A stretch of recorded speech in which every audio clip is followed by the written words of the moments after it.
All right, back again. I'm actually doing this on the anniversary of buying one of these Kotobukiya kits. The very first one I bought was from the Gunpla Hermit on January 14th of last year. It's 2020. It's been a long while since I started doing them, and I'm probably in a lot deeper than I wanted to be. But it's definitely a fun ride. So I just wanted to rehash the experience I had with the first Megami device kit that I got.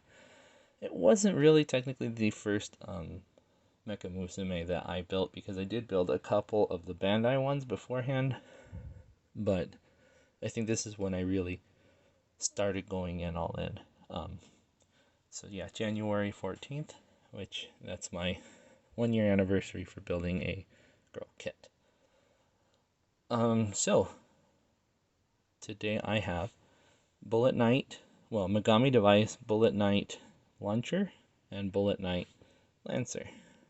These are two very popular ones, I think, for firsts because of the accessories that come with them. The very expressive faces compared to some of the others, like frame arms and things like that. I really enjoy these ones. They definitely have a look. The wires, cables coming out of their heads, the headpieces, the skirts, the leg armor, everything about them is different. So,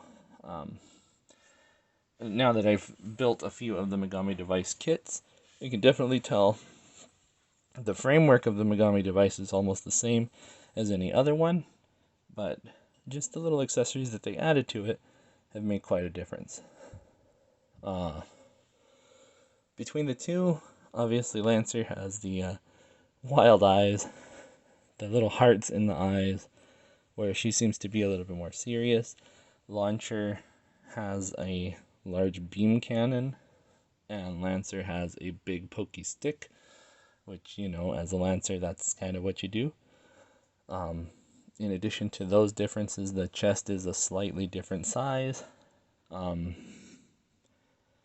hairstyle is a bit neater on Launcher than Lancer. Lancer has a little bit of a tousle to it, where Lancer has the tousle, where Launcher has it nice and straight. On top of that, little ponytail. No ponytail. The headpieces, obviously different. One looks more like a crown. The other one kind of looks maid-ish. I'm not sure what these things would be called, but those are definitely changed between the two. Launcher has the spikes. Lancer does not. The side skirting is the most obvious. Have that scissor type look on Launcher. And Lancer has more of a skirt style, which these can be spread out and change direction, things like that. But the big thing, and the one that everyone probably wants to buy these two in particular for, the Launcher, the shield and launcher, and the lance and shield combo. These things are wild on an over-the-top scale that you just don't get anywhere else. Originally, when I bought Hellblaze version, that's what I bought it for, was the launcher for a Gunpla custom that I still have yet to make. So 1 year in process, and I still haven't done it. We're gonna go ahead and show off those. They're not that wild, really, in terms of build. You just kind of slap the parts together and you have yourself a launcher or a lance. Lance and launcher at the bottom are the same, but the key difference would be the add-on at the end. So you can tell basically they're built the same parts, different colors, to show off that contrast of the two characters. But definitely huge weapons compared to most kits. And those shields are very substantial for what they are as well. So they're a lot of fun. A lot of people enjoy these things. That lance is freaking cool. And the launcher is just wow. But that is why I originally bought the Hellblaze version of the Bullet Knight launcher. And that kind of got me on a kick of building Mecha Musume. She wasn't the one I fell in love with, I will admit. It's definitely the weapon that I liked more on her, but launcher will always have a special place in my heart with those weapons.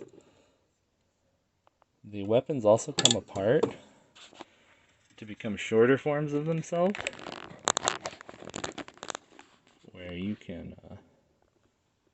oh, my mount is unclipping.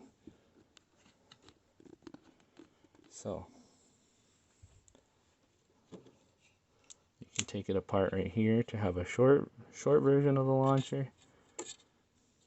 You can also take that end completely off, which is just the nub. You can swap out the color or whatever on that. In case you couldn't tell, that little mount here is what actually holds the kit together with the girl. It attaches to the skirt armor, which is an odd way to do it, and to the back of the character. So, you know, you can do that.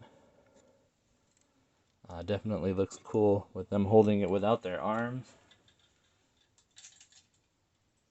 They also, being a Kotobukiya kit, come with an unarmored mode. I'm not going to swap them out, but I will show you the Hellblaze version of Lancer, which, again, my first Kotobukiya kit. Whoa. Come on, Lancer. And then Lancer being the, is it Executioner? No, Exorcist version in ATK Girl's dress. But they definitely have a different look without their armor on than with. And also a significant height difference because of those feet. Those high heels will do a lot. But yeah, no, definitely a kit to remember. I also have, so I have all the ones that are available in America as of right now. I have the Bullet Knight Hellblaze of each of them, and the Executioner and Exorcist forms. So there's those little bit different looking kits. They don't come with the big over-the-top weapon. Well, they do come with over-the-top weapons, but not the huge lance or launcher like these ones do. The ones in the back here. But definitely worth getting those ones as well. Differences being more prevalent in these ones than those ones, which are just 3 colors.